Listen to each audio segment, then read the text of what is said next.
আশা করি প্রত্যেকে ভালো আছো। আমরা মাধ্যমিক জীবন বিজ্ঞানের যে তৃতীয় অধ্যায় শুরু করেছিলাম, বংশগতি এবং কয়েকটি সাধারণ জিনগত রোগ, আজকে তার পার্ট 3 ক্লাস। আমরা আগেই বলেছিলাম যে এই অধ্যায়টি অর্থাৎ 3 নম্বর অধ্যায় 3টে ক্লাসের মাধ্যমে আমরা শেষ করে দেব, ক্লিয়ার করে দেবো, তাই তো? তো যাই হোক, আমাদের দুটো অধ্যায় ইতিমধ্যেই শেষ হয়েছে। আজকে লাস্ট পার্ট, বংশগতি এবং কয়েকটি সাধারণ জিনগত রোগ। তো আমরা আজকে প্রথমেই জেনে নেব, গত ক্লাসে আমরা এক সংকর জনন শিখেছিলাম, মনোহাইব্রিড ক্রস। আজকের ক্লাসে প্রথমেই আমরা শুরু করব দ্বিসংকর জনন দিয়ে, ঠিক আছে? তো চলো শুরু করা যাক আজকের ক্লাস দ্বিসংকর জনন দিয়ে। তো দেখো, প্রথমেই দ্বিসংকর জনন বলতে আমরা বুঝি কি, কাকে বলে?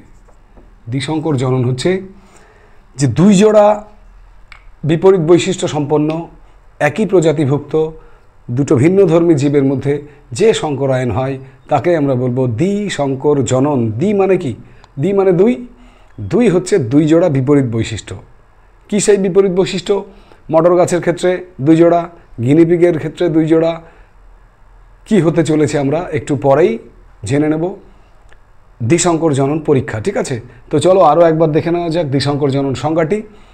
যে দুই জোড়া বিপরীত বৈশিষ্ট্যের দুটি ভিন্নধর্মী একই প্রজাতিভুক্ত জীবের মধ্যে যে যৌন জনন হয় বা যে সংকরায়ন হয় তাকে আমরা বলবো দ্বিসংকর জনন বা ডাইহাইব্রিড ক্রস।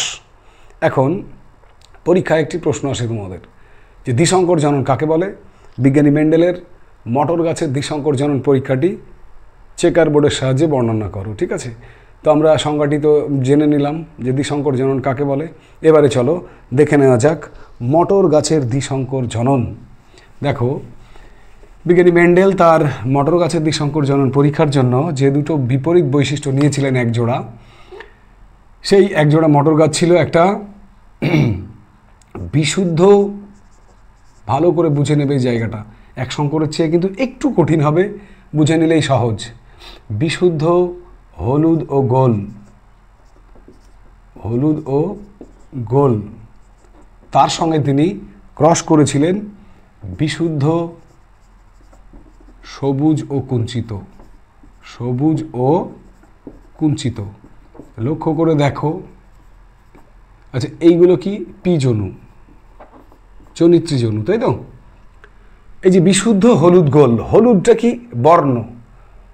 সবুজটা কি? বর্ণ। আবার গোল এবং কুঞ্চিত এই দুটো হচ্ছে মটর বীজের আকার। তাহলে তিনি মটর বীজের দুই জোড়া যে বৈশিষ্ট্য নিয়েছিলেন, এক জোড়া ছিল বর্ণের, এক জোড়া ছিল আকারের, তাই তো? বর্ণের বৈশিষ্ট্য দুটো কি কি ছিল দেখো, এখানে অ্যালিল যদি আমি বিশুদ্ধ হলুদগুলো দিই, capital Y, capital Y, capital R, capital R. সবুজ কুঞ্চিত, বিশুদ্ধ সবুজ কুঞ্চিত, small y, small y, small r, small r. এইগুলোকে আমরা কি বলবো? Allele, allele. তাহলে এখানে লক্ষ্য করে দেখো, ওয়াই, ক্যাপিটাল ওয়াই হচ্ছে তোমার হলুদ, একটু মুছে দিয়ে এখানে লিখলাম ক্যাপিটাল ওয়াই সমান হলুদ, এবং স্মল ওয়াই হচ্ছে সবুজ। তো এখানে আমি একটা রং নিলাম, একটা আকার নিলাম, এটা হচ্ছে গোলাকার, গোলাকার। এই দুটোকে আমরা বলবো, এই যে হলুদ এবং গোলাকার, এই দুটোকে আমরা বলবো প্রকট, প্রকট গুণ, মনে থাকবে। আর স্মল ওয়াই এবং স্মল আর, যেখানে স্মল ওয়াই হচ্ছে সবুজ এবং স্মল আর হচ্ছে কুঞ্চিত, এই দুটো বৈশিষ্ট্যকে আমরা বলবো প্রচ্ছন্ন, প্রচ্ছন্ন বৈশিষ্ট্য, ঠিক আছে? তাহলে বিজ্ঞানী মেন্ডেল তার দ্বিসংকর জনন পরীক্ষার জন্য যে দুই জোড়া বৈশিষ্ট্য নিয়েছিলেন, সেটা হলো মটর বীজের রং এবং মটর বীজের আকার। রঙের দিক থেকে তিনি নিয়েছিলেন এক জোড়া বৈশিষ্ট্য, হলুদ এবং গোলাকার। আকারের দিক থেকে নিয়েছিলেন গোল, গোলাকার এবং কুঞ্চিত।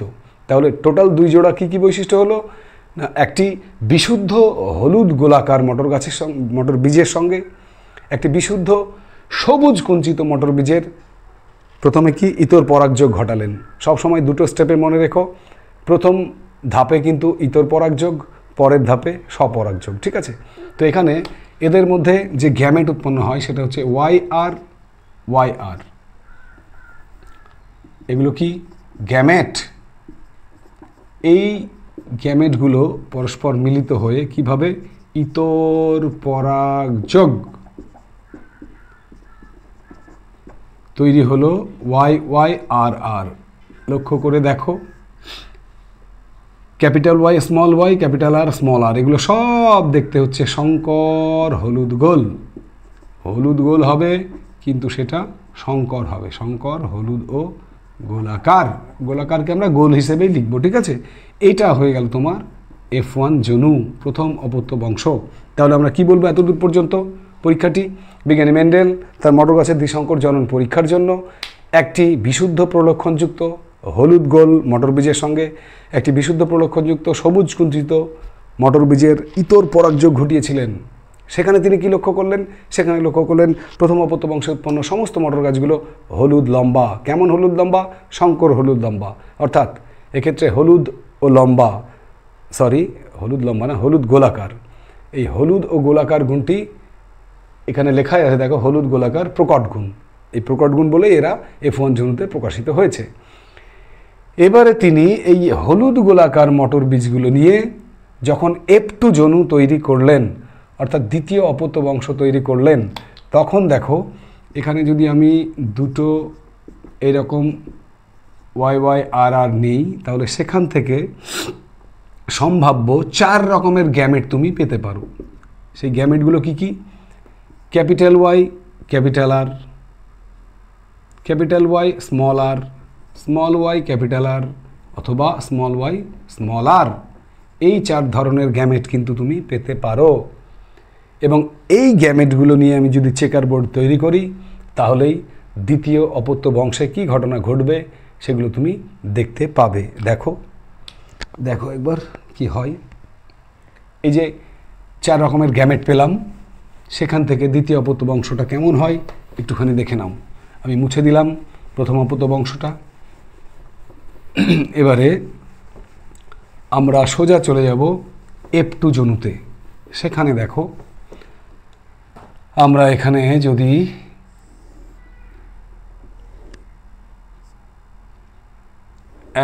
1 2 3 4 1 2 3 4 যেটুকু দরকার নাই মুছে দিলাম, ব্যাস। এই এখানে দরকার নেই, আচ্ছা দিতে পারো। কি কি গ্যামেট পেলাম দেখো, ওয়াই আর ওয়াই আর ওয়াই আর ওয়াই আর। সেম গ্যামেটগুলো তুমি, এগুলো যদি পুং গ্যামেট হয়, স্ত্রী গ্যামেট উপর নিচে লেখো, ওয়াই আর ওয়াই আর ওয়াই আর ওয়াই আর, স্ত্রী গ্যামেট, ঠিক আছে। এবারে এদের মধ্যে গুণগুলো করো। গুণগুলো করার সময় দুটো জিনিস মাথায় রেখো। একটা হচ্ছে ওয়াই আগে লিখবো, আর কে পরে লিখবো। ক্যাপিটাল ওয়াই আর স্মল ওয়াই যদি থাকে, ক্যাপিটাল ওয়াইকে আগে লিখবো, স্মল ওয়াইকে পরে লিখবো, ঠিক আছে। ক্যাপিটাল সবসময় আগে হবে। তাহলে এই দুটো গুণ করছি, দেখো কি হয়। ওয়াই ওয়াই আর আর, গুণ করো ওয়াই ওয়াই আর আর, আবার গুণ করো ওয়াই ওয়াই আর আর, ওয়াই ওয়াই আর আর। নেক্সট 2 নম্বর লাইন, ওয়াই ওয়াই আর আর, ওয়াই ওয়াই আর আর, ওয়াই ওয়াই আর আর, ওয়াই ওয়াই আর আর। 3 নম্বর লাইন, একটু কষ্ট করে গুণগুলো করবে, কঠিন কিছু না। ওয়াই ওয়াই আর আর, ওয়াই ওয়াই আর আর, ওয়াই ওয়াই আর আর, ব্যাস। শেষ লাইনটা ওয়াই ওয়াই আর আর, ওয়াই ওয়াই আর আর, ওয়াই ওয়াই, দুটোই স্মল ওয়াই আছে, আর আর, আর শেষে small y small y small r small r. তাহলে এখানে দেখো মোট 1 2 3 4 5 6 7 8 9 10 11 12 13 14 15 16 রকমের মটর বীজ কিন্তু এখানে আমরা পেয়ে গেলাম। 16 রকমের মধ্যে একটুখানি বুদ্ধি করে তোমরা দেখো প্রত্যেকটা যে সংকেতগুলো এখানে রয়েছে কোনটা কি একবার দেখে নাও। দেখো তোমাদের একটু বোঝার সুবিধার জন্য বলে দিই, দুটো ওয়াইয়ের মধ্যে একটা ওয়াই যদি বড় হয় তাহলে সেটা হলুদ হবে, আর দুটো আরের মধ্যে যদি অন্ততপক্ষে একটা আর বড় হয় তাহলে সেটা গোল হবে, গোলাকার হবে। আর দুটো আর যদি বড় হয় গোলাকার তো হবেই, দুটো ওয়াই বড় হলে সে তো হলুদ হবেই। শুধুমাত্র মনে রেখো সবুজ হতে গেলে দুটো ওয়াইকে ছোট হতে হবে, আর কুঞ্চিত হতে গেলে দুটো আরকে ছোট হতে হবে। তাহলে সংকেতগুলো দেখে চেনার চেষ্টা করো, আমি একবার বলে দিই তোমরা মিলিয়ে নাও। দেখো দুটো ওয়াই বড় দুটো আর বড়, তাহলে হলুদ গোল, হলুদ গোল মানে মিনিমাম একটা আর বড় আছে তাহলে গোলাকার, দুটো ওয়াই বড় আছে তাহলে হলুদ, হলুদ গোল, হলুদ গোল। এটা কি হবে? হলুদ গোল, হলুদ গোল, হলুদ গোল। এইটা কী হবে বলো তো? দুটো ওয়াই বড় মানে হলুদ, দুটো আর ছোট মানে কুঞ্চিত, হলুদ কুঞ্চিত। এটা হলুদ গোল, একটা ওয়াই বড় মানে হলুদ, একটা আর বড় মানে সেই হলুদ গোলাকারই হবে। এটা কি হবে? হলুদ কিন্তু কুঞ্চিত। এটা হলুদ গোল, এটা হলুদ গোল, এইটা সবুজ গোলাকার হয়ে গেল। দেখো দুটো ওয়াই ছোট মানে সবুজ, আমি বলেছি সবুজ হতে গেলে দুটো ওয়াইকে ছোট হতে হবে, সবুজ গোল। এটা কি হবে? সবুজ গোল। এটা হলুদ গোল, এটা হলুদ কুঞ্চিত, এটা সবুজ গোল, এটা সবুজ কুঞ্চিত। এই একটি মাত্র রয়েছে সবুজ কুঞ্চিত। এখন এই যে বর্গাকারভাবে 16টি গাছ এখানে রয়েছে, মটর বীজ রয়েছে, সেগুলো এক ঝলকে চেনার জন্য আমি একটি ক্লু তোমাদের দিয়ে দিচ্ছি, একটা চিত্র তোমাদের মনে রাখতে হবে, তাহলে খুঁজে পেয়ে যাবে কোনটা কি। ঠিক আছে, দেখো সিস্টেমটা দেখো। বর্গাকার চিত্রের তুমি দৈর্ঘ্য, প্রস্থ এবং কর্ণ বরাবর যে মটর বীজগুলো রয়েছে, দৈর্ঘ্য, প্রস্থ এবং কর্ণ বরাবর যে মোটর বীজগুলো রয়েছে সেগুলো সব হবে হলুদ গোল। মনে থাকবে কি বললাম? দৈর্ঘ্য, প্রস্থ এবং কর্ণ বরাবর যে মোটর বীজগুলো রয়েছে সেগুলো হবে হলুদ গোল। 1 2 3 4 5 6 7 8 9, এখানে 9টি হবে, সরি এটি হবে না, 9টি হবে হলুদ গোল। দেখে নাও একবার, দেখো দৈর্ঘ্য। আচ্ছা, আমি এখানে তোমাদের বোঝার সুবিধার জন্য একটুখানি কালার চেঞ্জ করি, তাহলে বুঝতে সুবিধা হবে। একটু বুঝে নিয়ে, খুব সহজ জিনিস। দেখো এই বর্গাকার চিত্রের দৈর্ঘ্য, প্রস্থ, কর্ণ যোগ করে দিলাম। দেখো তো এই চিত্রটা এলো কিনা? এখানে যে যে মটর গাছগুলো দৈর্ঘ্য, প্রস্থ এবং কর্ণ বরাবর রয়েছে সেগুলো কি হবে একবার চেক করে নাও। হলুদ গোল, হলুদ গোল, হলুদ গোল, হলুদ গোল, হলুদ গোল, হলুদ গোল, হলুদ গোল, হলুদ গোল, হলুদ গোল। কটা হলুদ গোল হলো দেখো তো, কটা হলুদ গোল হলো আমি দেখিয়ে দিচ্ছি। দেখো 1 2 3 4 5 6 7 8 9। তাহলে আমরা এখানে লিখব, এখানে লিখব 9টি হলুদ ও গোল। ক্লিয়ার? 2 নম্বর চিত্র তোমাদের মনে রাখবে, এইখানে দেখো এই রকম একটা চিত্রের কথা মনে রাখবে, এখানে একটা, এখানে একটা, এখানে একটা। সেই চিত্রটা আমি সবুজ কালি দিয়ে এঁকে তোমাদের দেখাচ্ছি। দেখো এই এই এখানে একটা, এখানে একটা, এখানে একটা, যে জায়গাগুলো মার্কিং করে দিলাম সেই জায়গাগুলো কেমন দেখো, এটা কেমন দেখো? হলুদ কুঞ্চিত, হলুদ কুঞ্চিত, হলুদ কুঞ্চিত। কটি হলো? 3টি। 3টি হলুদ ও কুঞ্চিত মটর বীজ। ঠিক আছে, তারপরে তোমাদের মনে রাখতে হবে এই রকমের চিত্র। দেখো এই এই এখানে একটা, এখানে একটা, এখানে একটা। এবার আমি এটাকে আরও অন্য একটা কালার দিয়ে তোমাদের চিহ্নিত করি। এই যে চিত্রটি তোমরা আঁকলে কোনটা? এইটা, এইটা, এখানে একটা, এখানে একটা, এখানে একটা। দেখো কেমন, এটা কেমন? সবুজ গোল, সবুজ গোল, সবুজ গোল। তাহলে কটা সবুজ গোল পেলাম আমরা? এখানে পেলাম 3টি সবুজ গোল, 3টি সবুজ ও গোল, গোল মানে গোলাকার। ঠিক আছে, আর শেষ যেটা রয়েছে চিত্রে সেটা হচ্ছে এইখানে একটা, চিত্রের শেষ অংশ হচ্ছে এইখানে একটা রসগোল্লা দিয়ে দাও। কোনটা সেই রসগোল্লা? আমি আর একটা কালার ইউজ করি এখানে, এই যে সেই রসগোল্লা, এই এটা কটা, একটি মাত্র রয়েছে। এবং কি এটা দেখো, small y small y small r small r, that is কী হবে, একটি সবুজ কুঞ্চিত, একটি সবুজ ও কুঞ্চিত। এই হচ্ছে আমাদের দ্বিসংকর জনন পরীক্ষার চেকার বোর্ডের ফিনোটাইপিক অনুপাত। তাহলে আমরা এখানে লিখে দিলাম ফিনোটাইপ অনুপাত। এবার কি লিখব, ফিনোটাইপ অনুপাত বলে হলুদ গোল ইজ টু হলুদ কুঞ্চিত ইজ টু সবুজ গোল ইজ টু সবুজ কুঞ্চিত সমান কি হলো, ফিনোটাইপিক অনুপাতটা 9:3:3:1। এখান থেকে কিন্তু পরীক্ষায় প্রশ্ন আসে। তাহলে এই যে চিত্রটা অঙ্কন করলাম, এটা খুব সহজ একটা বিষয়। এখান থেকে তুমি এই 16টা গাছে বীজের মধ্যে, মটর বীজের মধ্যে বীজগুলোকে খুঁজে পেতে তোমাকে সাহায্য করবে। আবার বলে দিই, দৈর্ঘ্য, প্রস্থ এবং কর্ণ বরাবর রয়েছে হলুদ গোল। ঠিক তার পরের যে দেখো এই চিত্রে রয়েছে 3টে মটর বীজ, সেটা হবে হলুদ কুঞ্চিত। তারপরে যে 3টে আছে মটর বীজ সেটা সবুজ গোল, আর শেষে রয়েছে একটি সবুজ কুঞ্চিত মটর বীজ।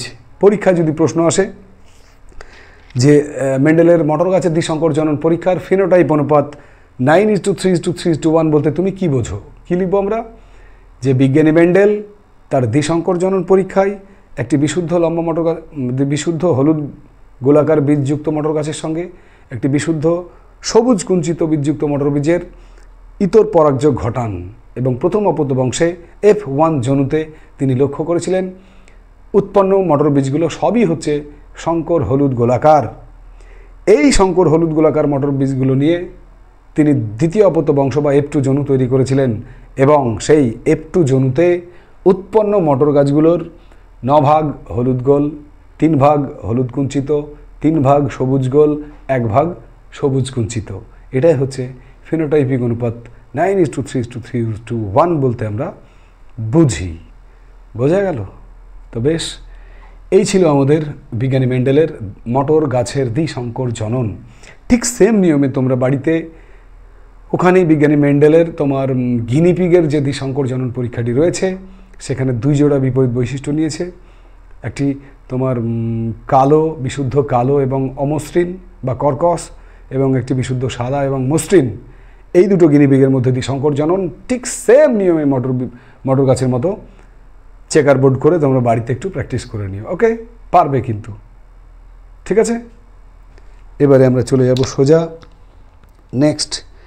আমাদের যে মটর গাছ নিয়ে আলোচনা চলছে, মটর গাছের দ্বিসংকর জনন পরীক্ষা, সেই পরীক্ষা থেকে বিজ্ঞানী মেন্ডেল 2টো সিদ্ধান্ত নিয়েছিলেন। তোমরা সবাই জানো যে আমরা একসংকর জনন পরীক্ষাতে একটি সূত্র পেয়েছিলাম, সেটি হলো পৃথক ভবন সূত্র। ঠিক তেমনি দ্বিসংকর জনন পরীক্ষাতে যে সূত্রটি পাওয়া যায় সেটা হচ্ছে স্বাধীন সঞ্চারণ সূত্র। আরও একবার বলি, স্বাধীন সঞ্চারণ সূত্র বা ল of independent assortment.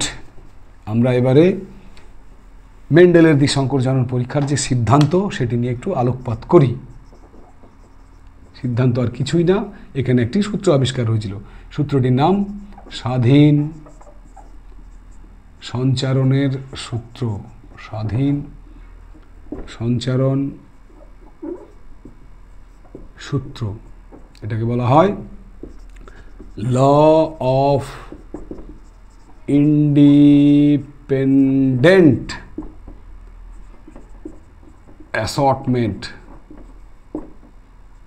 Law of independent assortment সূত্রটা কি না, তিনি বললেন যে 2 জোড়া বিপরীত বৈশিষ্ট্যের যখন জনিত্রী দেহ থেকে অপত্যের জনুতে তারা সঞ্চারিত হয়, তখন বিপরীত যে বৈশিষ্ট্যগুলো অর্থাৎ অ্যালিলগুলোর মিশ্রণ ঘটে না। তারা একত্রিত হলেও তাদের মধ্যে মিশ্রণ ঘটে না। উপরন্তু কি হয় না, গ্যামেট গঠনকালে এরা তো আলাদা হয়েই যায় এবং সেই সঙ্গে প্রত্যেকটি বৈশিষ্ট্য স্বাধীনভাবে অপর তার বিপরীত বৈশিষ্ট্যের সঙ্গে সম্ভাব্য সকল প্রকারের সমন্বয়ে সঞ্চারিত হয়। মনে থাকবে, আমরা বিজ্ঞানী মেন্ডেলের যে একসংকর জনন ছিল সেখান থেকে যে সূত্রটা পেয়েছিলাম সেটা ছিল পৃথক ভবন সূত্র।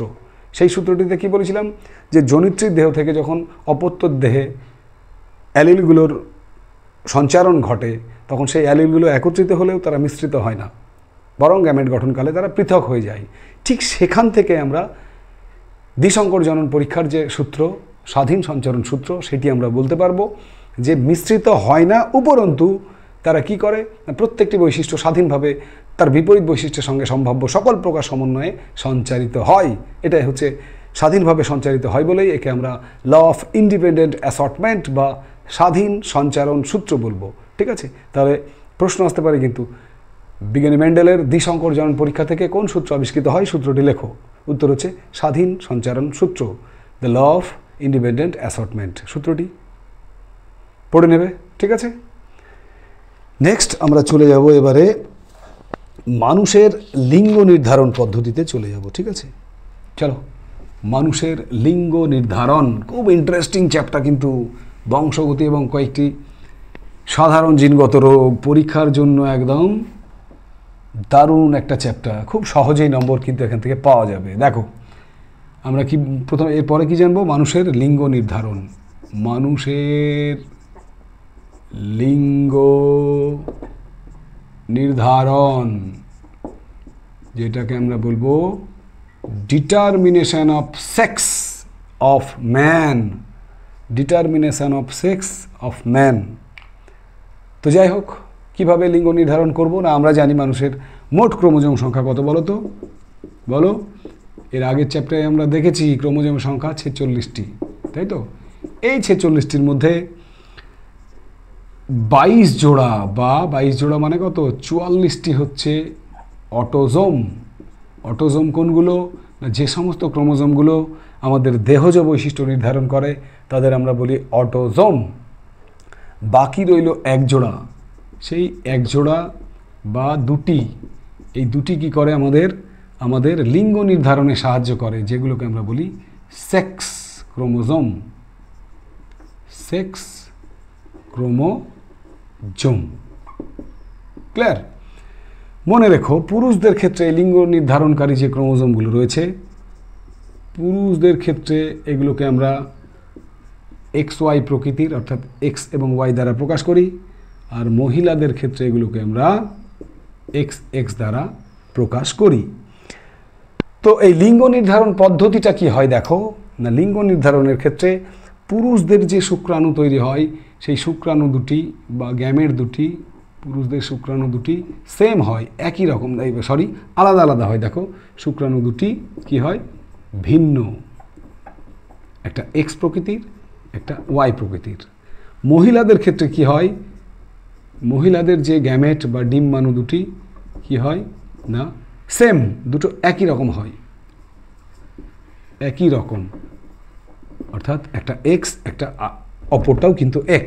ওই জন্য পুরুষদের এই যে দুটো আলাদা আলাদা গ্যামেট তৈরি হয়, শুক্রাণু তৈরি হয়, এই জন্য পুরুষদের এই পদ্ধতিকে বলা হয় হেটারোগ্যামেটিক মেল, হেটারোগ্যামেটিক মেল পদ্ধতি।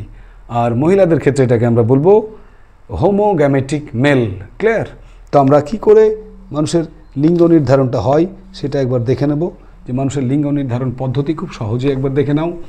যে আমাদের পুরুষ এবং মহিলা, আমরা জানি যে মহিলাদের ক্ষেত্রে এখানে মনে করো মহিলা লিখলাম, এখানে মনে করো পুরুষ লিখলাম, তাহলে আমরা কি জানি, আমরা জানি তোমার মহিলাদের ক্ষেত্রে কি হবে, টোটাল 44টি অটোজোম এ দিলাম, প্লাস এদের মহিলাদের হবে ক্রোমোজোম XX, তাই তো।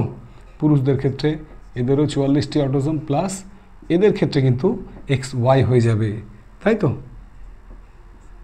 এবারে দেখো, এখান থেকে যদি আমি ভাগ করে দিই, তাহলে এখানে ডিম্বাণু যেগুলো উৎপন্ন হবে 22A অর্ধেক হয়ে যাবে, 22A প্লাস একটি X চলে আসবে, এখানে কিন্তু অর্ধেকটা 22A প্লাস X।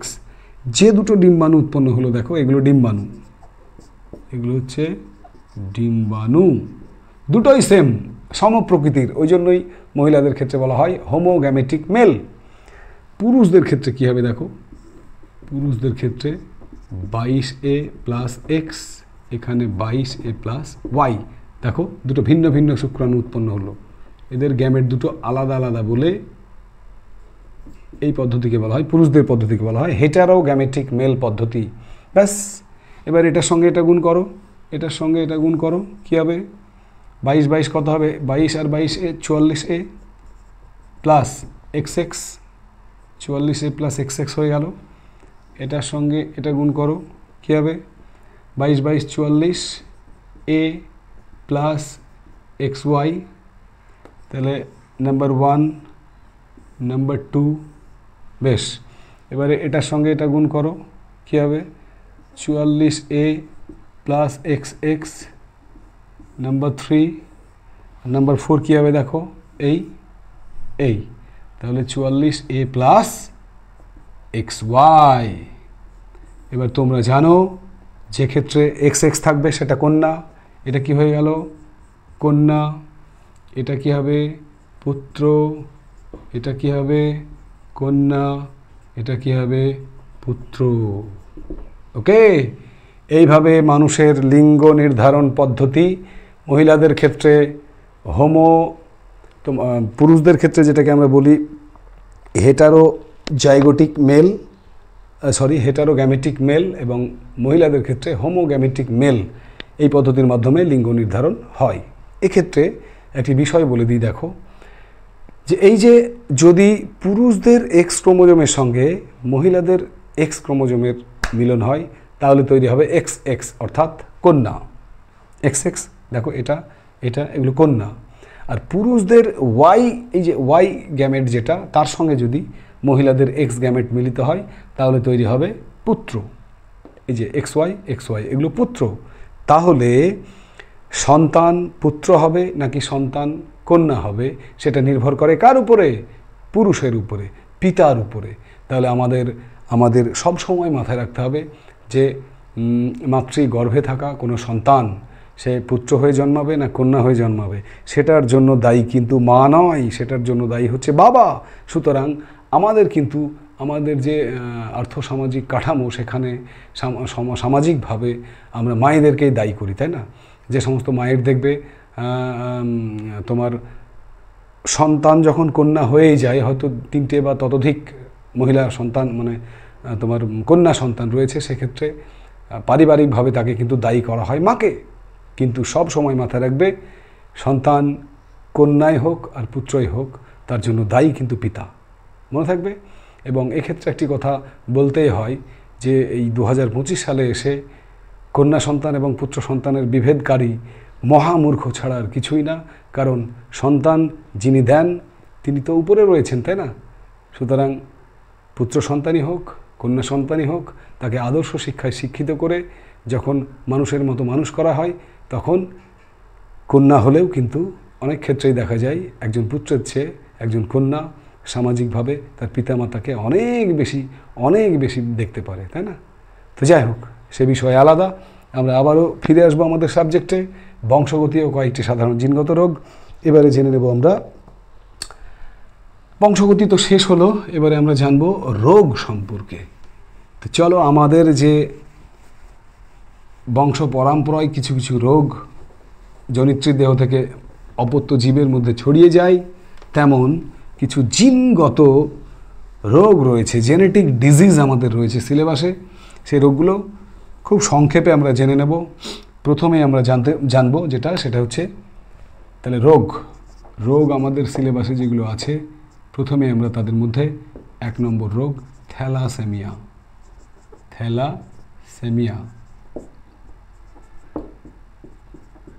তো দেখো, আমাদের যে বংশগত এই যে জিনগত রোগ বলা আছে না, সেই জিনগত রোগগুলোর মধ্যে 1 নম্বরে রয়েছে থ্যালাসেমিয়া, 2 নম্বরে রয়েছে হিমোফিলিয়া এবং 3 নম্বরে রয়েছে তোমার বর্ণান্ধতা। তো প্রথমেই থ্যালাসেমিয়া সম্পর্কে বলি। থ্যালাসেমিয়া হচ্ছে এমন একটি রোগ, এটা হচ্ছে আমাদের তোমার জিনগত ত্রুটির জন্য হিমোগ্লোবিনের যে গঠনগত পরিবর্তন হয়, হিমোগ্লোবিনের আকার ছোট হয়ে যায় বা হিমোগ্লোবিন উৎপাদন হওয়াই বন্ধ হয়ে যায়, সেই ক্ষেত্রে আমাদের কি হয়, রক্তাল্পতা দেখা যায়। আর দেহে যদি হিমোগ্লোবিনের পরিমাণ কমে যায় তাহলে আমরা সবাই জানি কি হয় না, হিমোগ্লোবিনের যে কাজ শ্বাসবায়ু পরিবহন করা, সেই শ্বাসবায়ু পরিবহন ঠিকমতো হয় না, আর তখনই কিন্তু আমাদের বিভিন্ন রকম সমস্যাগুলো দেখা যায়। বারবার রক্ত পাল্টাতে হয়, রক্ত দেহে দিতে হয়। এবং সেক্ষেত্রে রক্ত বারবার দেওয়ার জন্য দেহে লোহা জমে যায় প্রচুর, যেগুলো আমাদের প্লীহা যকৃৎ এগুলো সব প্রচণ্ড রূপে ক্ষতি সাধন করে, ঠিক আছে। এবং মানুষ ধীরে ধীরে এক সময় থ্যালাসেমিয়া রোগের দ্বারা কী হয়, মৃত্যুর কোলে ঢলে পড়ে, ঠিক আছে। তো এটা আমরা থ্যালাসেমিয়াকে জানবো যে এটি একটি বংশগত রোগ এবং এর ফলে হিমোগ্লোবিনের যে উৎপাদন সেটা কিন্তু কমে যায়। এবং মেনলি এই রোগের যে লক্ষণগুলো আমরা দেখতে পাই সেটা হচ্ছে ওই যে বললাম হিমোগ্লোবিনের অভাব, ফলে রক্তাল্পতা দেখা যায় এবং যকৃৎ প্লীহা এগুলোর আকার বৃদ্ধি হয়ে যায়। আর সবচেয়ে বড় কথা হচ্ছে তোমার কালচে মূত্র দেখা যায়, যা কি হয় পরবর্তীকালে ধীরে ধীরে মানুষের মৃত্যুর কারণ হয়ে দাঁড়ায়, ঠিক আছে। তো আমরা থ্যালাসেমিয়ার প্রকারভেদে চলে যাব। লক্ষণগুলো জেনে নিলাম। লক্ষণ তো বললাম যে রক্তাল্পতা হয়, কালচে মূত্র হয়, যকৃৎ প্লীহার বৃদ্ধি হয়। এবারে কারণগুলো একটু জেনে নেব। থ্যালাসেমিয়ার কারণ মোটামুটি দুই রকমের ভাগ করি আমরা। একটা হচ্ছে তোমার আলফা থ্যালাসেমিয়া, আর একটা হচ্ছে বিটা থ্যালাসেমিয়া। তো আলফা থ্যালাসেমিয়া আগে জেনে নাও যে যখন আলফা পলিপেপটাইড তৈরি হয় না, আলফা পলিপেপটাইড, এই আলফা পলিপেপটাইড কি করে না, হিমোগ্লোবিনের যে পেপটাইড সেই পেপটাইড গঠনের হার যখন কমে যায় তখন ধীরে ধীরে আমাদের 16 নম্বর যে ক্রোমোজোম রয়েছে সেখানে দুটো রয়েছে, ওখানে তোমার আলফা গ্লোবিন জিন, এখানে দুটি আলফা গ্লোবিন জিন রয়েছে, আলফা গ্লোবিন জিন।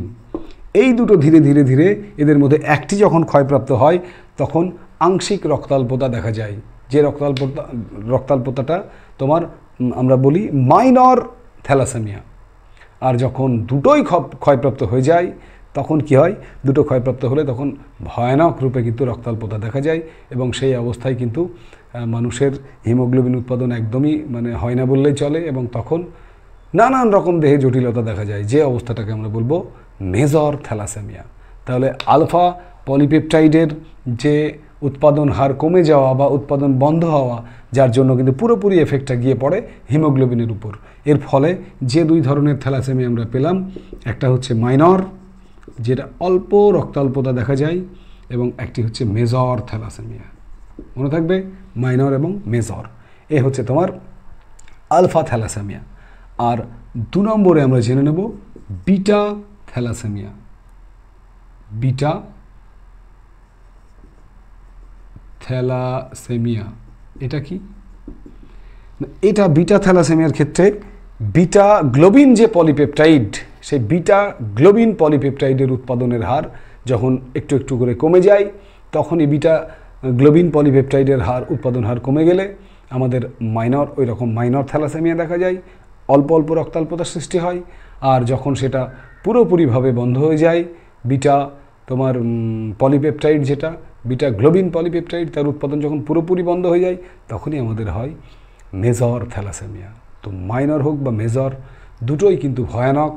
সেজন্যই আমাদের আধুনিক তোমার সমাজে থ্যালাসেমিয়া যে ভয়াবহ একটি রোগ, তার তোমার সমাজে ভবিষ্যতে যেন কারো থ্যালাসেমিয়া না হয় সন্তান সন্ততির, সেই জন্যই কিন্তু আমাদের বিভিন্ন প্রচারাভিযান চালাতে হয়, সমাজকে সচেতন করে তুলতে হয়।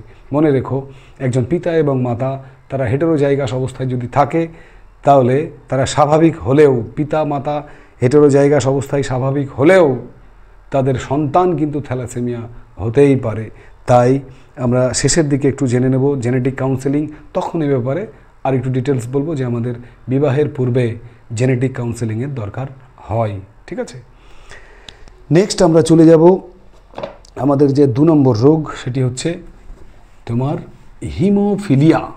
হিমোফিলিয়াও একটি বংশগত রোগ এবং এটি মূল যে লক্ষণ, অর্থাৎ হিমোফিলিয়া কাকে বলে যদি অ্যাকচুয়ালি বলি, না যে রোগের ফলে, যে জেনেটিক বা যে বংশগত রোগের ফলে আমাদের কি হয় না, দেহের কোনো স্থান আঘাতপ্রাপ্ত হলে, কেটে গেলে সেই কাটা জায়গা থেকে রক্তক্ষরণ কিন্তু বন্ধ হয় না, অর্থাৎ রক্ততঞ্চন হয় না। এই রোগটাই হচ্ছে আমাদের হিমোফিলিয়া রোগ। তাহলে আমরা আমাদের জিনগত রোগের 2 নম্বর রোগ হচ্ছে হিমোফিলিয়া। হিমোফিলিয়া মারাত্মক রোগ কিন্তু এটা। এই হিমোফিলিয়ার জন্য যাদের একটু বেশি পরিমাণে মেজর হিমোফিলিয়া আছে তাদের একটা বড় অংশ কিন্তু এই হিমোফিলিয়া রোগে শুধুমাত্র রক্তক্ষরণজনিত কারণেই তাদের আয়ু কমে যায়, অর্থাৎ তারা মৃত্যুবরণ করে। তো হিমোফিলিয়া রোগের মেনলি মনে রেখো যে এই রোগ আক্রান্ত বেশি হয় সবচেয়ে পুরুষেরা, তাহলে এটা মেনলি পুরুষদের রোগ। এবং স্ত্রীরা হচ্ছে এক্ষেত্রে, স্ত্রী লোকেরা হচ্ছে এক্ষেত্রে বাহক, এরা বাহকের কাজ করে। ঠিক আছে, প্রায় একটি পরিসংখ্যান যদি বলা যায় যে 10 কোটি স্ত্রীলোক যদি থাকে পৃথিবীতে, সেই 10 কোটি স্ত্রীলোকের মধ্যে মাত্র একটি স্ত্রী লোকের এই হিমোফিলিয়া রোগ হতে পারে। অর্থাৎ হিমোফিলিয়া রোগের স্ত্রীদের সম্ভাবনা খুবই কম পার্সেন্টেজ, কিন্তু তারা বাহক হিসেবে কাজ করে। ঠিক আছে, এই হিমোফিলিয়া রোগের কারণ যদি আমি বলি, তো কারণ হচ্ছে এক্স ক্রোমোজোমের একটি জিনের মিউটেশনের ফলে, এক্স ক্রোমোজোমের একটি জিনের মিউটেশনের ফলে, এক্স ক্রোমোজোমের একটি জিনের মিউটেশনের ফলে হিমোফিলিয়া হয়। জিনের মিউটেশন এর ফলে কিন্তু এই হিমোফিলিয়াটা হয়। এখন হিমোফিলিয়ার দুটো ভাগ আমরা পড়ব, একটা হচ্ছে হিমোফিলিয়া এ, হিমোফিলিয়া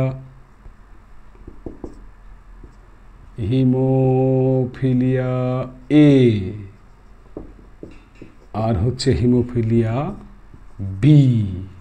এই দুটো কি জিনিস না, হিমোফিলিয়া এ হচ্ছে যে রক্ততঞ্চনের 8 নম্বর ফ্যাক্টরটি, এই 8 নম্বর ফ্যাক্টরটি যখন ত্রুটি ঘটে, জিনের ত্রুটির ফলে রক্ততঞ্চনের যে 8 নম্বর ফ্যাক্টর রয়েছে, সেই 8 নং ফ্যাক্টরের ত্রুটি, 8 নং ফ্যাক্টরের ত্রুটি এর ফলে আমাদের যে হিমোফিলিয়া হয় সেটা হচ্ছে হিমোফিলিয়া এ। এবং এই হিমোফিলিয়া এ কে আমরা সাধারণত কি বলে থাকি, রাজকীয় হিমোফিলিয়া। মহারানী ভিক্টোরিয়ার বংশধরদের মধ্যে প্রথম এই হিমোফিলিয়া এ দেখা দিয়েছিল বলে একে আমরা বলবো রাজকীয় হিমোফিলিয়া। রাজকীয় হিমোফিলিয়া, একটু মনে রেখো পরীক্ষার জন্য, রাজকীয় হিমোফিলিয়া। ঠিক আছে, তাহলে রক্ততঞ্চনের যে 8 নম্বর ফ্যাক্টরটি রয়েছে তার ত্রুটির জন্যই হিমোফিলিয়া এ দেখা যায়। আর হিমোফিলিয়া বি কোনটা, হিমোফিলিয়া বি হচ্ছে রক্ততঞ্চনের 9 নম্বর ফ্যাক্টর। এই 9 নম্বর ফ্যাক্টরের ত্রুটি, 9 নম্বর ফ্যাক্টরের ত্রুটির জন্য হিমোফিলিয়া বি দেখা যায়। এবং এরও একটা ডাকনাম আছে, সেটা হচ্ছে তোমার ক্রিসমাস ডিজিজ। ক্রিসমাস ডিজিজ, রক্ততঞ্চনের 9 নম্বর ফ্যাক্টরটিকে আমরা ক্রিসমাস বলি, আর তার ত্রুটির জন্য যে রোগ হয় সেটা হচ্ছে ক্রিসমাস ডিজিজ বা হিমোফিলিয়া বি। এবারে এর লক্ষণগুলো কি কি, লক্ষণগুলো না, একটাই লক্ষণের হিমোফিলিয়া রোগের লক্ষণ যদি জিজ্ঞেস করে তাহলে আমরা বলবো যে হিমোফিলিয়া রোগীদের দেহের কোনো অংশ যদি কেটে যায়, আঘাতপ্রাপ্ত হয়, তাহলে কি হয়, সেখান থেকে রক্তক্ষরণ হয়। এবং সেই রক্তক্ষরণ কিন্তু চট করে থামে না, অর্থাৎ রক্তক্ষরণ বন্ধ হয় না। সুতরাং রক্তক্ষরণ যদি বন্ধ না হয় তাহলে কী হবে, মানুষ হেমারেজ, রক্তক্ষরণ হয়ে মরে যাবে, মানুষ রক্ত নিঃশেষ হয়ে যাবে। এটাই হচ্ছে হিমোফিলিয়া রোগের সবচেয়ে তোমার কি বলবো ভয়াবহতা। এই যে কেটে গেল আর রক্ত বন্ধ হচ্ছে না, তাহলে কী হবে, মৃত্যুর কোলে ধীরে ধীরে ঢলে পড়বে সে। নেক্সট হচ্ছে আমরা চলে যাব এবারে 3 নম্বর রোগে। সেই 3 নম্বর রোগ হচ্ছে বর্ণান্ধতা। এটাই হচ্ছে আমাদের জিনগত রোগের শেষ রোগ, বর্ণান্ধতা। তো প্রথমে আমরা বলবো বর্ণান্ধতা কাকে বলে না, বর্ণান্ধতা হচ্ছে, দেখো 3 নম্বর রোগ লিখলাম আমি, বর্ণান্ধতা কাকে বলে, যে রোগের ফলে বা যে জিনগত রোগের ফলে মানুষ কি করে, তাদের বিশেষ করে লাল ও সবুজ বর্ণের পার্থক্য বুঝতে পারে না, চিনতে পারে না রং দুটোকে, এবং আমরা বলতে পারি যে বর্ণ চিনতে অসুবিধা হয় যে রোগের জন্য, তাকে আমরা বলবো বর্ণান্ধতা। এই বর্ণান্ধতার ফলে তোমার মেনলি 3 ধরনের বর্ণান্ধতা, যেটা পরীক্ষায় শর্ট কোশ্চেনের জন্য মনে রেখো। একটা হচ্ছে লাল রং, একটা সবুজ রং, আর একটা হচ্ছে নীল রং। লাল রঙের যে বর্ণান্ধতা তাকে আমরা বলবো প্রোটানোপিয়া। প্রোটানোপিয়া।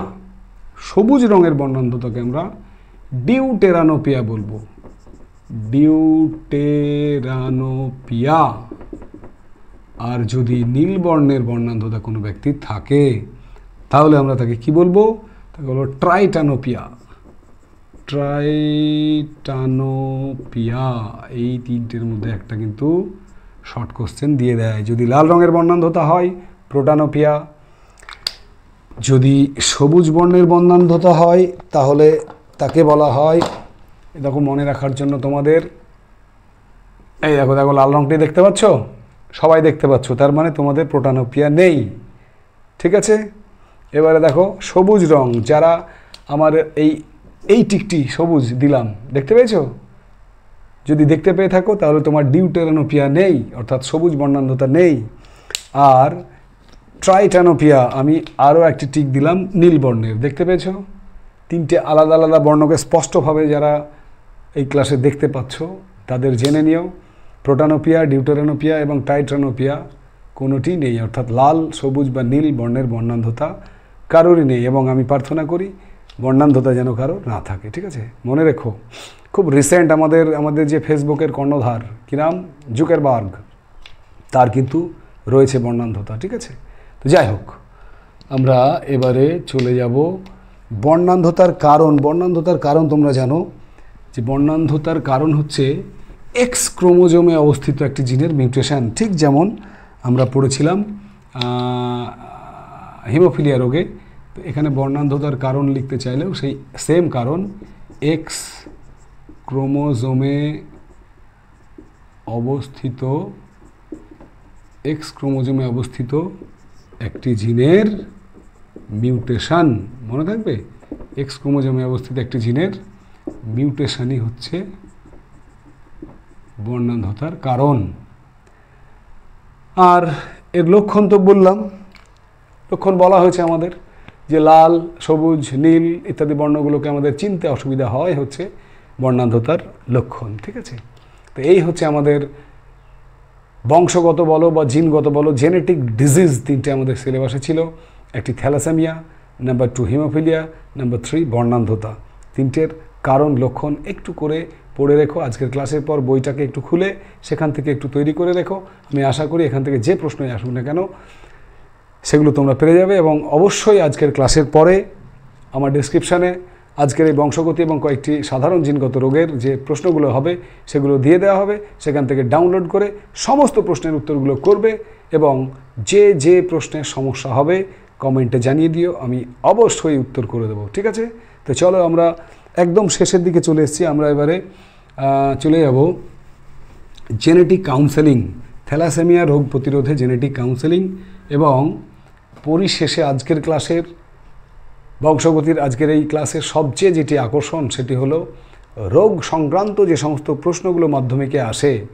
ঠিক আছে, থ্যালাসেমিয়া, হিমোফিলিয়া এবং তোমার বর্ণান্ধতা, তাদের যে চেকার বোর্ডের মাধ্যমে সমস্যাগুলো দেয় সেগুলো সমস্ত সমস্যার সমাধান আজকের ক্লাসে আমি করে দেব। আজকের ক্লাসের পর চেকার বোর্ড নিয়ে রোগ সংক্রান্ত কোনো সমস্যা তোমাদের থাকবে না, এটুকু আমি তোমাদের গ্যারান্টি দিতে পারি। ঠিক আছে, তো চলো আমরা ধীরে ধীরে এগোই সেই দিকে। এবারে আমরা জেনে নেব জেনেটিক কাউন্সেলিং কাকে বলে। জেনেটিক কাউন্সেলিং, জেনেটিক কাউন্সেলিং কাকে বলে? জেনেটিক কাউন্সেলিং না, আমাদের সমাজে থ্যালাসেমিয়া রোগের ভয়াবহতা বোঝানোর জন্য, মানুষকে সজাগ করার উদ্দেশ্যে কি করব আমরা? বিবাহের পূর্বে পিতা এবং মাতা তাদের থ্যালাসেমিয়া রক্ত পরীক্ষা করে তাদের বিবাহযোগ্য কিনা তারা তা নির্বাচন করব। এইরকমভাবে বিবাহের পূর্বে এই যে তোমার থ্যালাসেমিয়া রক্ত পরীক্ষার মাধ্যমে তাদের জিনগত যে পরামর্শ প্রদান করা হয় সেই পরামর্শকে আমরা বলবো জেনেটিক কাউন্সেলিং। জেনেটিক কাউন্সেলিংয়ের উদ্দেশ্য কী তাহলে? সমাজকে থ্যালাসেমিয়া মুক্ত করে তোলা, থ্যালাসেমিয়া রোগী যেন আর একটিও সমাজে না জন্মায়, সেই লক্ষ্য উদ্দেশ্য সামনে রেখে আমরা সেই লক্ষ্য উদ্দেশ্য সামনে রেখে আমরা জেনেটিক কাউন্সেলিং করব। তাহলে জেনেটিক কাউন্সেলিং কি আরেকবার বলে দিই, না বিবাহের পূর্বে দম্পতিকে থ্যালাসেমিয়া রোগ মুক্ত সন্তান জন্ম লাভের জন্য তাদের যে থ্যালাসেমিয়া রক্ত পরীক্ষা করা হয় এবং সেই পরীক্ষার রিপোর্ট দেখে তাকে জিনগত যে পরামর্শ প্রদান করা হয় সেটিকে আমরা বলবো জেনেটিক কাউন্সেলিং। ক্লিয়ার? তোমরা ইতিমধ্যে আমি বলেছিলাম তোমাদের যে থ্যালাসেমিয়া রোগের ক্ষেত্রে কিন্তু পিতা এবং মাতা হেটেরোজাইগাস অবস্থায় যদি থাকে তাহলে তারা স্বাভাবিক হলেও তাদের সন্তান কিন্তু থ্যালাসেমিয়া রোগী হতে পারে। সুতরাং মেক শিওর যে বিবাহের পূর্বেই যাতে জেনেটিক কাউন্সেলিংয়ের পরামর্শ নিয়ে তবেই একজন দম্পতির মানে এগোনো উচিত বিবাহ কার্যে। ঠিক আছে? এখানে একটা কথা বলি আমি, এই যে থ্যালাসেমিয়া রোগী যারা তাদের বারবার রক্ত দিতে হয়, তাদের যেহেতু হিমোগ্লোবিনের পরিমাণ কমে যায়, সুতরাং রক্ত তাদের নির্দিষ্ট সময়ে কিন্তু দিতেই হবে। সেক্ষেত্রে সবচেয়ে যেটা প্রবলেম হয় তাদের, সেটা হচ্ছে তাদের রক্ত বারবার দেওয়ার ফলে কিন্তু দেহে লোহার পরিমাণ বেড়ে যায়। আর এই লোহাগুলো তাদের যকৃৎ প্লীহা এগুলোতে জমতে কালচে মূত্র তৈরি করে, যকৃৎ প্লীহার আকারকে বাড়িয়ে দেয়। ফলে এক সময় কিন্তু এই লোহা অতিরিক্ত দেহে জমার ফলেই তাদের কিন্তু একটা জটিল অবস্থা সৃষ্টি হয়ে যায়। তাই তাদের দেহ থেকে লোহাকে মুক্ত করার জন্য একটি পদ্ধতি রয়েছে, সেটি হচ্ছে মাথায় রেখো চিলেশন পদ্ধতি।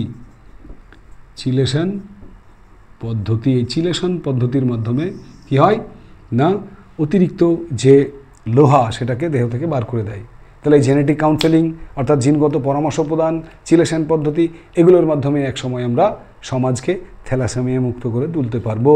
এছাড়াও মানুষকে সজাগ করে তুলতে হবে, মাইকিং, পোস্টারিং। ঠিক আছে? সামাজিকভাবে যেগুলো ধর্মীয় স্থান আমাদের রয়েছে, মন্দির রয়েছে, মসজিদ রয়েছে, গির্জা রয়েছে, সেখানে যারা দায়িত্বে আছেন তারা সামাজিকভাবে বার্তা প্রদান করবেন থ্যালাসেমিয়ার ভয়াবহতা সম্পর্কে। তাহলে আমরা আশা করি আমরা একদিন থ্যালাসেমিয়া রোগীমুক্ত বিশ্ব পেয়ে যাব। ঠিক আছে? বেশ, এটাই ছিল আমাদের জিনগত তিনটে রোগ। তো আমরা এবারে যে চ্যালেঞ্জটা তোমাদের করেছিলাম যে বিভিন্ন ঘটনা নাম্বার 1, ঘটনা নাম্বার 2, ঘটনা নাম্বার 3 করে পরপর 6টি ঘটনা সম্পর্কে তোমাদের আলোচনা করব। সেখান থেকেই তোমাদের মাধ্যমিকে রোগ নিয়ে যে চেকার বোর্ডের সাহায্যে সম্ভাবনাগুলো দেখাতে বলে সেই সমস্যার যে সমাধানগুলো সেগুলো কিন্তু এখনই ক্লিয়ার হয়ে যাবে। তো চলো শুরু করা যাক। ঘটনা নাম্বার 1। আজকের ক্লাসের প্রথম ঘটনাটি হলো, তোমরা লিখে নিতে পারো, বুঝে নিতে পারো কোন কোন ক্ষেত্রে কি কি সম্ভাবনা হয় একবার ভালো করে বুঝে নেবে। এগুলো পরীক্ষার জন্য কিন্তু একদম ভিভিআই, ভেরি ভেরি ইম্পর্ট্যান্ট। তো দেখো, প্রথমে আমি চলে গেলাম ঘটনা নাম্বার 1। মনে করো পিতা হিমোফিলিক এবং মাতা স্বাভাবিক। ঘটনা নাম্বার 1 কি বললাম? ঘটনা, খাতা পেন বের করো, খাতা পেন বের করে ঘটনা 1 লিখে নাও। কি বললাম? পিতা হিমোফিলিক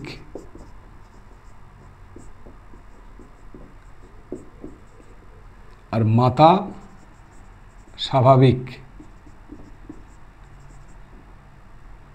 তাহলে প্রশ্নটা হচ্ছে সন্তানেরা কেমন হবে, চেকার বোর্ডের সাহায্যে বুঝিয়ে দেখাও। তাহলে দেখো এখানে পিতা হিমোফিলিক, মাতা স্বাভাবিক, এটা কি পিজনু। ক্লিয়ার? সন্তানেরা কেমন হবে আমরা দেখি একবার চেকার বোর্ডে। এখানে মনে রেখো যে এক্ষেত্রে XH এবং X ক্যাপিটাল H, এই X স্মল h এটা হচ্ছে হিমোফিলিক জিন। হিমোফিলিক জিন মনে থাকবে, স্মল এইচটা হিমোফিলিক আর X ক্যাপিটাল H হবে স্বাভাবিক জিন। স্বাভাবিক জিন। ওকে? তাহলে পিতা হিমোফিলিক, আগে হিমোফিলিক ছাড়ো, স্বাভাবিক এগুলো ছাড়ো, আগে পিতা মাতা দেখো। পিতা সংকেত কি লিখবে? XY। মাতা সংকেত কি লিখবে? XX। ঠিক আছে? তো পিতা মাতা। এবারে দেখো পিতার একটাই X ক্রোমোজোম, আর এটা যেহেতু হিমোফিলিয়া X ক্রোমোজোম বাহিত রোগ, সুতরাং Y এর উপরে এর কোনো এফেক্ট নাই, সব X এর উপরে। তাহলে X হিমোফিলিক যদি হয় পিতা, তাহলে X স্মল h X এর মাথায়। মাতা স্বাভাবিক। ঠিক আছে? স্বাভাবিক কিন্তু একদমই স্বাভাবিক, কোনো বাহক টাহক না। তাহলে স্বাভাবিক যদি হয় তাহলে H। ব্যাস, এখান থেকে কি পাবো? XHY। এখান থেকে XH XH। ব্যাস, দেখো চেকার বোর্ডের সাহায্যে এদের মধ্যে ক্রস করো, তাহলে XH XH XH XH XHY। X আর Y এর মধ্যে Xটাকে আগে লিখবো, Yটাকে পরে লিখবো, আর অবশেষে কি পাবো? XHY। তাহলে এই চারটে কন্যা, দুটি কন্যা এবং দুটি পুত্র যে জন্ম নিল, তাদের কোনটা কেমন তোমরা নিজেরাই এবার আমাকে বলো। দেখো আমরা প্রথমেই যেটা পেলাম, জাস্ট এ মিনিট, প্রথমে যেটা পেলাম এক্স, দেখো XX, তাহলে এটা হিমোফিলিক না স্বাভাবিক না বাহক? ছেড়ে দাও, তুমি আগে বলো এটা পুত্র হবে না কন্যা হবে? XX, তাহলে কন্যা, এখানে লিখলাম কন্যা। XX কন্যা, XY পুত্র, XY পুত্র। তাহলে এবারে দেখো একটা H যদি ছোট হয় আর একটা H যদি বড় হয়, সেক্ষেত্রে কি হবে? বাহক। তাহলে আমরা লিখব, বাহকের আগে স্বাভাবিক কথাটা লিখতে হয়, তাহলে স্বাভাবিক বাহক কন্যা। এটা কি হবে? একটা বড় H একটা ছোট H, এটাও কিন্তু মানে স্বাভাবিক বাহক কন্যা, তো লেখাই আছে। এটা কি হবে? H বড় হাতের, তাহলে স্বাভাবিক পুত্র। এটা H বড় হাতের, তাহলে স্বাভাবিক পুত্র, স্বাভাবিক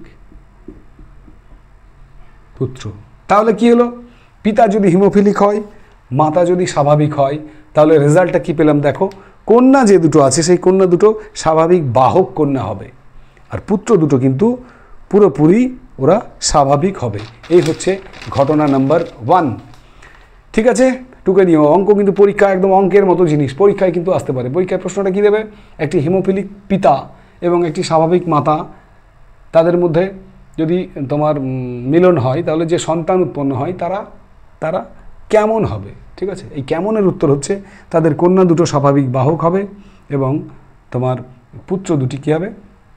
তোমার স্বাভাবিক হবে, একদমই স্বাভাবিক হবে পুত্রগুলো। ঠিক আছে, নেক্সট ঘটনা নাম্বার 2। চলো 2 নম্বর ঘটনায় চলে যাব আমরা। দ্বিতীয় ঘটনা কি আছে? ঘটনা নাম্বার 2।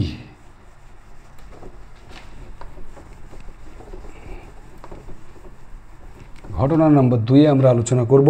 দেখো বলছে হিমোফিলিক পিতা আর স্বাভাবিক বাহক মাতা। হিমোফিলিক পিতা, স্বাভাবিক বাহক মাতা। তাহলে এখানে দিলাম আবার হিমোফিলিক পিতা, স্বাভাবিক বাহক মাতা। ঠিক আছে, তো হিমোফিলিক পিতা কি হবে? XY, মাতা কি হবে? XX। হিমোফিলিক পিতা অবশ্যই মাথায় ছোট হাতের H, আর স্বাভাবিক বাহক মাতা, বাহক হলে তোমরা জানো একটি বড় একটি ছোট H। ব্যাস, আমি আর ভেঙে ভেঙে দেখাবো না, এখান থেকে ডাইরেক্ট তোমাদের যদি বলি যে দুটি পুত্র দুটি কন্যা হবে, তারা কেমন হবে দেখো। প্রথমে এটার সঙ্গে এটা গুণ করব, কি হবে দেখে নাও? XH X ক্যাপিটাল H, তাই তো? বেশ, এবারে এটার সঙ্গে এটা গুণ করলে কি হবে? X small h X small h। এবারে Y দিয়ে গুণ করো, Y দিয়ে এটাকে গুণ করলে কি হবে? XH Y। এটাকে এটা দিয়ে গুণ করলে কি হবে? XH Y। ব্যাস, এই দুটো কন্যা XX XX, এই দুটো পুত্র। কেমন কন্যা? স্বাভাবিক বাহক কন্যা। কেমন কন্যা? দুটোই কিন্তু H রয়েছে, তাহলে হিমোফিলিক কন্যা। হিমোফিলিক কন্যা। এটা কেমন হবে? পুত্রটা স্বাভাবিক পুত্র, কোনো বাহক টাহক নয়, একদম স্বাভাবিক পুত্র।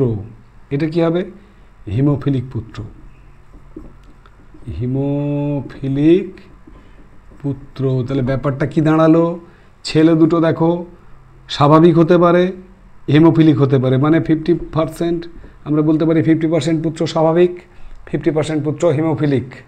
মেয়েদের ক্ষেত্রেও দেখো একটি স্বাভাবিক বাহক কন্যা 50% আর হিমোফিলিক কন্যা 50%। ব্যাস, এই হচ্ছে আমাদের উত্তর হিমোফিলিক পিতা এবং স্বাভাবিক বাহক মাতার ক্ষেত্রে। ক্লিয়ার? পরীক্ষা এলে কিন্তু করতেই হবে এবং আসবেই, খুব সহজ জিনিস। চলো, ঘটনা নাম্বার, আচ্ছা এটা ছিল 2 নম্বর ঘটনা, তাই তো, মুছে দিলাম। এবারে চলো ঘটনা নাম্বার 3 নম্বর ঘটনায় কি বলছে একবার দেখো। ঘটনা নাম্বার 3 নম্বর ঘটনা বলেছে পিতা স্বাভাবিক মাতা হিমোফিলিক। এবারে ওরা বলেছে পিতা স্বাভাবিক, টুকে নাও, এটা খাতায় নোট করে নাও, পিতা স্বাভাবিক মাতা হিমোফিলিক। যা, এবারে মা হিমোফিলিক রয়েছে এখানে, তাই না? তো যাই হোক, পিতা XY, মাতা XX। পিতা স্বাভাবিক মানে ক্যাপিটাল H, মাতা হিমোফিলিক, তাহলে কী হবে? হিমোফিলিক হলে দুটো এইচই কিন্তু স্মল হবে। এখান থেকে যে 4টে হবে, আর দুটো গ্যামেট বের না করে যদি বের করতে হয় তোমরা জানো, তাহলে তোমরা এই করবে, এই এখান থেকে বের করে এই। এবার সম্ভাব্য যে 4টে, 2টি পুত্র 2টি কন্যা হবে, তারা কেমন হবে? এটা দিয়ে এই দুটোকে গুণ, এটা দিয়ে এই দুটোকে গুণ। প্রথম গুণটা কী হবে দেখো, XH X স্মল h একটি হলো। এবার এটাকে এটা দিয়ে গুণ করো, XH X স্মল h, এটাকে এটা দিয়ে গুণ করো, X স্মল h Y, এটাকে এটা দিয়ে গুণ করো, X স্মল h Y। কন্যা কন্যা পুত্র পুত্র, কেমন কন্যা? এটা কেমন কন্যা? একটা বড় h একটা ছোট h থাকলে বাহক কন্যা। বাহকের আগে স্বাভাবিক কথাটা লিখতে হয়, স্বাভাবিক বাহক কন্যা। এই দেখো আবার কন্যা কেমন? স্বাভাবিক বাহক, স্বাভাবিক বাহক কন্যা। এটা কেমন? একটাই আছে ছোট হাতের h, তাহলে অবশ্যই হিমোফিলিক পুত্র, হিমোফিলিক পুত্র। শেষেরটাও কিন্তু হিমোফিলিক পুত্র। ব্যাস, তাহলে দেখো সন্তান যে দুটো পুত্র হচ্ছে, পুত্র দুটো কিন্তু একদম 100% পুত্র হলেই হিমোফিলিক হবে। কন্যা দুটোর বেলায় একটি স্বাভাবিক বাহক এবং একটি স্বাভাবিক, অর্থাৎ দ্বিতীয়টিও স্বাভাবিক বাহক, তাহলে এটাও 100% কন্যা দুটো স্বাভাবিক বাহক। তাহলে এক্ষেত্রে তোমরা একটু গেস করে বলো দেখি, যে পিতামাতার সন্তান যেটা হবে সেটা পুত্র হলে ভালো হয় না কন্যা হলে ভালো হয়? একটুখানি তাকিয়ে দেখো, পুত্র হলেই কিন্তু কোনো রক্ষা নাই, 100% সেই পুত্র হিমোফিলিক হবে, তাই না? সুতরাং কন্যা হলেও তবুও স্বাভাবিক বাহক হবে 100%, দুটোই। বাট পুত্র হলে কোনো রক্ষা নেই, দুটোই হিমোফিলিক হবে। ব্যাস, ঘটনা নাম্বার 4 নম্বর ঘটনা দেখো, মুছে দিলাম। 4 নম্বর কেস কি বলেছে? 4 নম্বর কেস রয়েছে পিতা স্বাভাবিক মাতা স্বাভাবিক বাহক। পিতা স্বাভাবিক, এগুলো সব কিন্তু হিমোফিলিয়া রোগের ক্ষেত্রে। আর মাতা স্বাভাবিক বাহক, মাতা স্বাভাবিক বাহক। বলো কি হবে? পিতার সংকেত XY, মাতার সংকেত XX। পিতা স্বাভাবিক, তাহলে H দিলাম বড় হাতের, মাতা স্বাভাবিক বাহক, তাহলে একটা বড় একটা ছোট। ব্যাস, এখান থেকে আমি গ্যামেট ট্যামেট কিছু বের করলাম না। 4টে যে তৈরি হবে, দুটো কন্যা দুটো পুত্র, তাদের ডাইরেক্ট সংকেত লিখবো। এটাকে এই দুটো দিয়ে গুণ করলে কি হবে? XH H, তারপর XH X স্মল h। এবার Y দিয়ে গুণ করো, XH Y X small h Y। কেমন হবে বলো? আর লিখবো না, তোমরাই মুখে বলো এটা কেমন হবে। দুটো X, তাহলে পুত্র না কন্যা? অবশ্যই কন্যা। দুটো বড় H, তাহলে কি হবে? স্বাভাবিক, অর্থাৎ কোনো বিপদ নেই, তাই না? স্বাভাবিক কন্যা। এটা কি হবে? দুটো X আছে, তাহলে কন্যা। কেমন কন্যা? বাহক, স্বাভাবিক বাহক কন্যা। কেমন হবে? একটা H এবং সেটা বড়, তাহলে কি হবে? হবে তো পুত্র, কিন্তু সে হবে কেমন? স্বাভাবিক পুত্র, কোনো বিপদ নাই, স্বাভাবিক পুত্র। এটাও পুত্র হবে, কিন্তু এটার ক্ষেত্রে দেখো এইচ ছোট, সুতরাং বিপদ আছে। কেন না? এটা হচ্ছে হিমোফিলিক। তাহলে যে দুটো পুত্র তৈরি হলো তাদের মধ্যে একটা স্বাভাবিক, একটা হিমোফিলিক, তাহলে আমরা কি বলতে পারি? 50% চান্স হিমোফিলিয়া আক্রান্ত হবার পুত্রদের।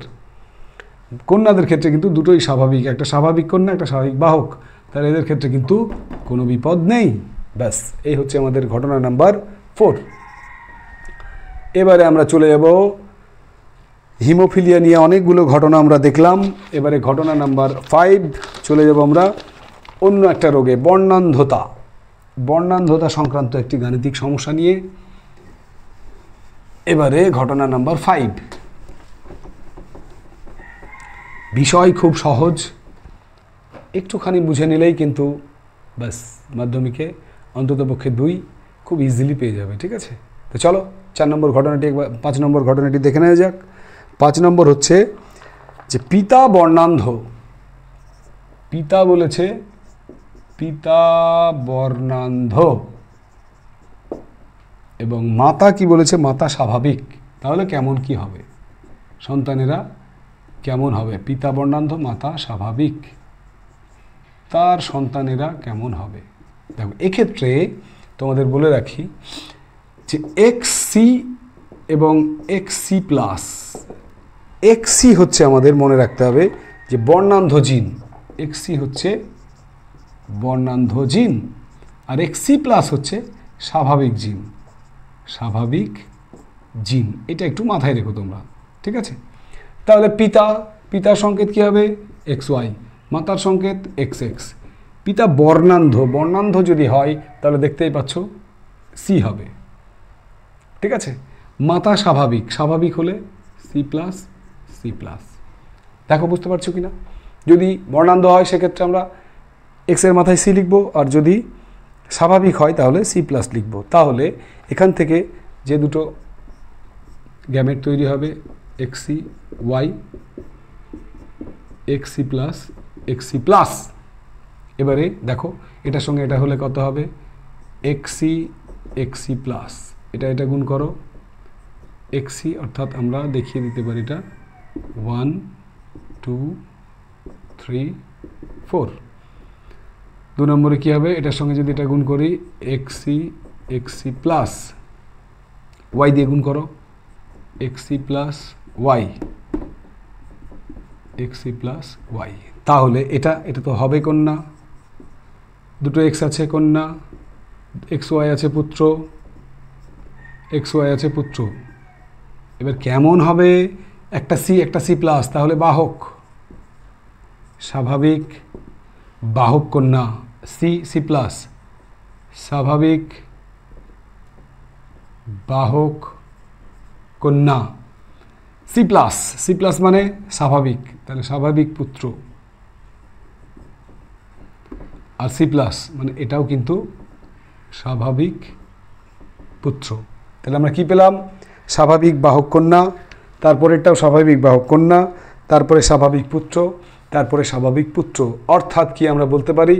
পিতা যদি বর্ণান্ধ হয় তাহলে কিন্তু তার কন্যা বা পুত্র কেউই কিন্তু বর্ণান্ধ হবে না। বাবা বর্ণান্ধ হোক, কোনো ক্ষতি নেই, মা যেন বর্ণান্ধ না হয়। তোমরা বাড়িতে পিতাকে স্বাভাবিক করবে, মাতাকে বর্ণান্ধ করবে, এটা কিন্তু তোমাদের বাড়ির কাজ রইল। পিতাকে আমি এখানে কেটে দিলাম, পিতাকে পিতাকে স্বাভাবিক করবে, পিতা স্বাভাবিক, আর মাকে বর্ণান্ধ করে দেবে, মা বর্ণান্ধ দিয়ে বাড়িতে একটু করে, এটা হোমওয়ার্ক থাকলো তোমাদের, হোমওয়ার্ক। এটা করে তোমাদের বলতে হবে, কমেন্টে জানাতে হবে, পিতা যদি স্বাভাবিক হয়, মাতা যদি বর্ণান্ধ হয়, তাহলে তার পুত্র এবং কন্যাদের মধ্যে কে কী হবে একবার একটু ক্যালকুলেশন করে আমাকে জানাতে হবে, ঠিক আছে? পারবে তো? চলো দেখো, করো কি হয়।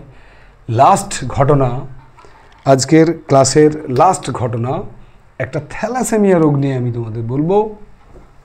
ঘটনা নাম্বার 6, সেটা হচ্ছে একটু আগে যেটা বারবার বলছিলাম, যেটা পরীক্ষাতেও কোশ্চেন আসে, যে যদি একজন পিতা এবং মাতা তারা প্রত্যেকে স্বাভাবিক হয়, হেটেরোজাইগাস অবস্থায় প্রত্যেকে স্বাভাবিক হয়, তাহলে তাদের সন্তানদের কিন্তু থ্যালাসেমিয়া হতে পারে। কেন সেটা হতে পারে চেকার বোর্ডের সাহায্যে দেখাও। তো চলো একবার দেখে নেবে ঘটনা নাম্বার 6।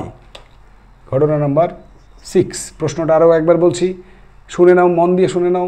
পিতা মাতা দুজনেই স্বাভাবিক হেটেরোজাইগাস অবস্থায়, তার সন্তানেরা থ্যালাসেমিয়া আক্রান্ত হতে পারে, কেন ব্যাখ্যা করো। ঠিক আছে, তো এখানে দেখো আমরা যেটা বলবো যে আলফা থ্যাল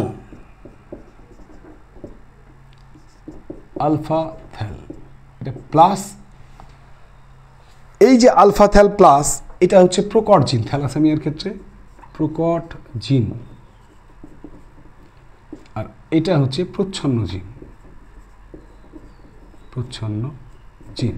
এখন কি বললাম, সমস্যাটা কি বলেছিলাম না, পিতা এবং মাতা দুজনে স্বাভাবিক হেটেরোজাইগাস অবস্থায়। তাহলে পিতা স্বাভাবিক, মাতাও স্বাভাবিক, মাতা স্বাভাবিক কোন অবস্থায়, হেটেরোজাইগাস অবস্থায়, হেটেরোজাইগাস অবস্থায়। ঠিক আছে, তো এখানে পিতা যদি স্বাভাবিক হয় তাহলে লিখতে পারি alpha thal plus alpha thal,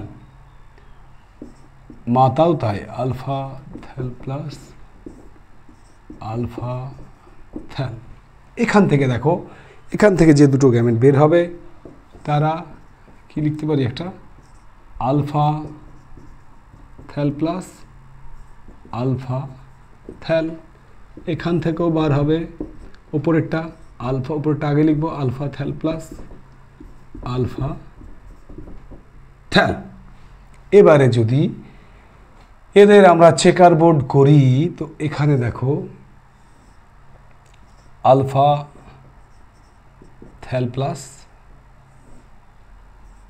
alpha thal, এটা মনে করো পুং গ্যামেট, পুং।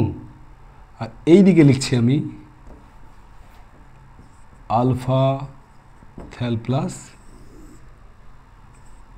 Alpha thal. ওকে, এই হচ্ছে আমাদের বক্স, এটার দরকার নেই। তাহলে এই বরাবর দেখো পুং গ্যামেট, এই বরাবর আমরা স্ত্রী গ্যামেট কল্পনা করছি। আর এই যে জায়গা এখানে তোমরা দিয়ে দেবে, ব্যাস। এখানে কি দাঁড়াবে, গুণ করো, এইটা আগে লিখবে alpha thal plus by alpha thal, alpha thal by alpha thal plus, এটা গুণ করো alpha thal plus by alpha thal, এটা গুণ করো alpha thal by alpha thal. তাহলে দেখো এখানে গুণ করার পরে আমরা যেগুলো পেলাম সেখানে হচ্ছে এইটা দেখো ওপরে প্লাস, তাহলে এটা স্বাভাবিক কন্যা অথবা পুত্র হতে পারে, স্বাভাবিক, এখানে হয়ে গেল স্বাভাবিক। আচ্ছা, জায়গাটাকে আমি ভালো করে মার্কিং করি, একটু বুঝে নেওয়ার ব্যাপার আছে এখানে। এই জায়গাটা হচ্ছে স্বাভাবিক, এটা স্বাভাবিক, ঠিক আছে। আর মনে করো এই দুটো হচ্ছে একটা মাইনর, মাইনর, এটাও মাইনর হবে, এটাও মাইনর হবে, আর বাকি রইল এইটা কিন্তু মেজর হবে। দেখো এখানে কোনো প্লাস নেই, ঠিক আছে, এখানে কোনো প্লাস নেই, তার জন্য এটা হবে মেজর। তাহলে আমি কালি দিয়েই চিহ্নিত করে দিলাম তোমাদের, এইটা হবে মেজর।